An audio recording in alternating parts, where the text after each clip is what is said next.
add and drop courses with an associated lab or tutorial. While the process of adding and dropping courses with labs or tutorials is similar to that of courses that just have a lecture, it's important to note the differences.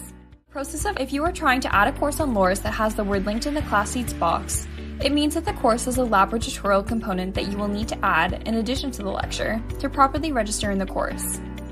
Lecture sections are usually designated by letters, while labs and tutorials will be numbered.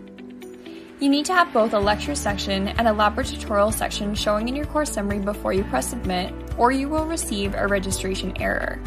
Now, if you want to switch the time of your lab or tutorial but want to keep the same lecture, you can do this without having to drop the lecture section from your timetable.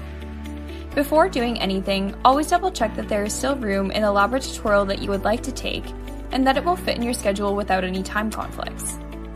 Also keep in mind that if you've been pre-registered in any required lab or tutorial sections, you cannot drop nor switch from your assigned section. Now, add the new section of the lab or tutorial that you would like to join by using its CRN or searching for in Find Classes.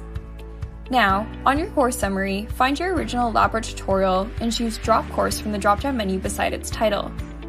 Click on Submit and you should see that the new lab or tutorial is showing as registered in your course summary, along with the original lecture section you had in your schedule.